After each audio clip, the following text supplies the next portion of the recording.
सो रात को हम लोगों ने जो वाइट चने वो भिगो दिए थे।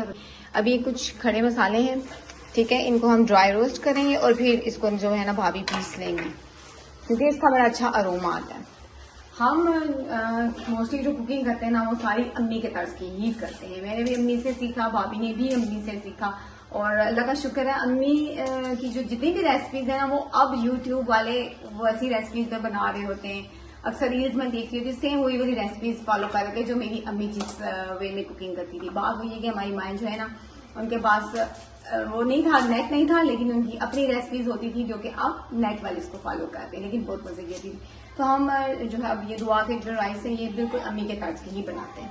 बस ये फ्राई हो, इसको थोड़ा सा करेंगे, थोड़ा सा कलर चेंज होने तक इसको।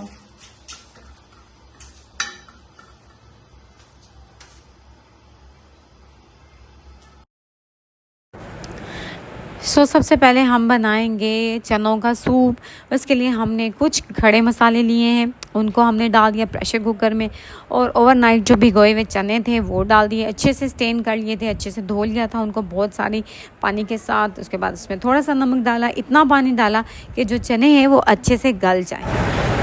हमारे घर नज़र नियाज का जो भी तमाम है ना वो बहुत ही ज़ोर शोर से होता है। पहले कई दिनों तक जो है प्लानिंग कर ली जाती है, भाई क्या होगा, क्या करना है, कैसे करना है।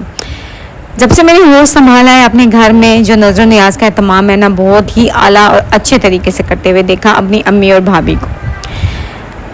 अब क्योंकि अम्मी हमें मौजूद नहीं तो इस दफ़ा मैंने इरादा किया कि जो है भाभी को असिस्ट मैं करूँगी।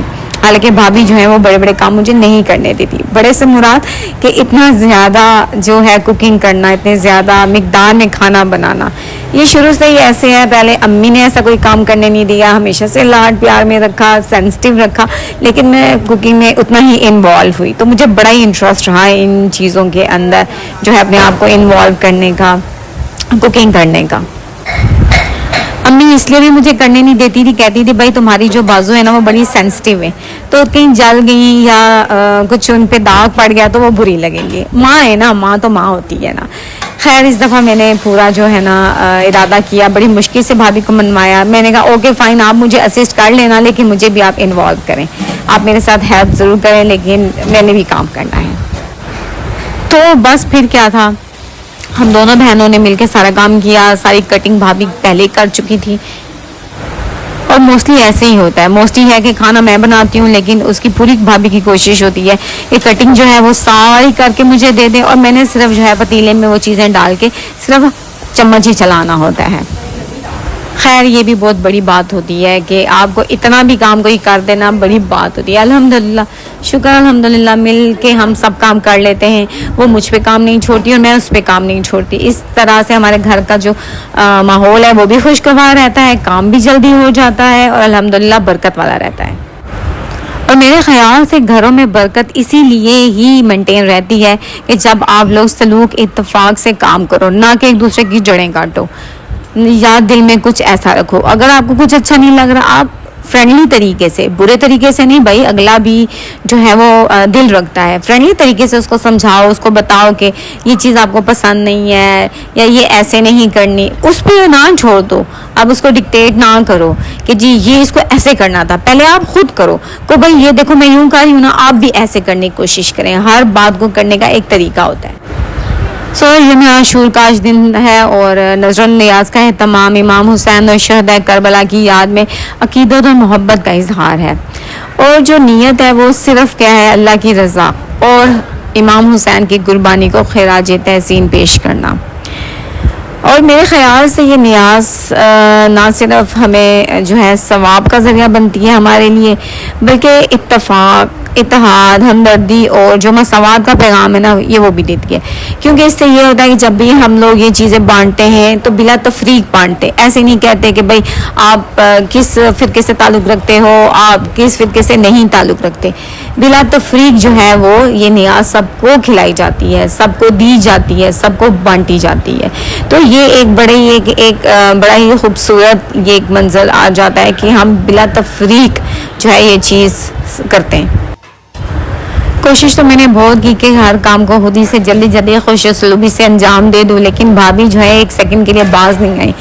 पतीले का ढक्कन उठाना, पतीले को कवर करना, ये उन्होंने किया क्योंकि उनको था कि भाई तुम हाथ चला दोगी। हालांकि ऐसा नहीं है, वो बस ट्रस्ट ही नहीं करते मुझ पे। है साथ साथ बच्चों को भी निकोल बना के दिया क्योंकि गर्मी इंतहा की थी और बच्चे जो है पसीना की वजह से जो है डिहाइड्रेशन ना हो जाए, इस वजह से हम लोग उनको लाजिम ये तमाम करते हैं कि उनको 2 डेज छोड़ के नीमकोल का पानी दे दें। बाकी तो शिकंजी पीते ही रहते हैं, लेकिन इस चीज़ का भी हम बहुत एहतमाम करते हैं। और बेसिकली जो करबला है ना, वो सिर्फ एक जंग नहीं थी बल्कि एक पैगाम था हक के लिए सर कटा देना, उस सर को झुकने ना देना। और करबला हमें ये सबक देता है कि जुल्म के सामने खामोश नहीं रहना भाई, और जो खामोश रहेगा वो भी जालिम का ही साथ देगा। हक के लिए कुर्बानी देनी पड़ती है और हक के लिए कुर्बानी देना ही मेरा ख्याल है असल कामयाबी है। और ये वाक़या जो है ना, वो दुनिया रहती तक कायम रहेगा। हमें ये वाक़या सब्र सिखाता है, वफा सिखाता है और ईमान की जो शमा को रोशन करता है।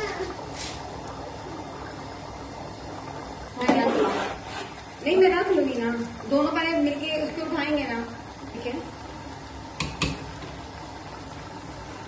कवर कर दो, है कवर कर दो।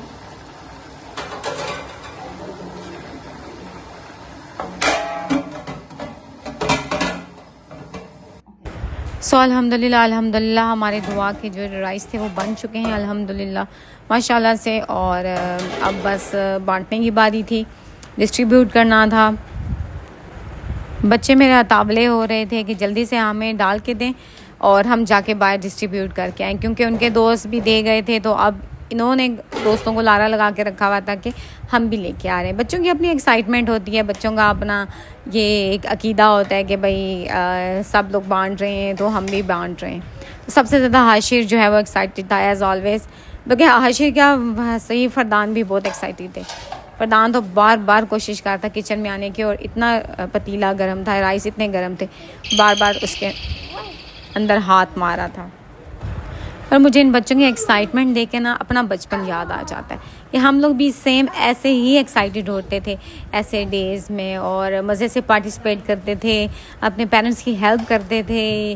बस हमें ख़बर ही नहीं होती थी कि जो है शाम कब हो गई, रात कब हो गई। खैर, ये सादा सी नियाज हमें याद दिलाती है कि जब नीयत पाक हो और जज्बा हुसैन से जुड़ा हो तो जो मामूली लुकमा भी है वो इबादत बन जाता है। ये नियाज एक खामोश पैगाम है कि करबला सिर्फ तारीख नहीं, एक जज्बा है जो आज भी दिलों को रोशन करता है। अल्लाह की ज़ात हमें हुसैन अलैहिस्सलाम के रास्ते पर चलने की तौफीक अता फरमाए और हमारी नस्लों को भी इस जज्बा कुर्बानी से रोशनास कराए। आमीन सुम्मा आमीन।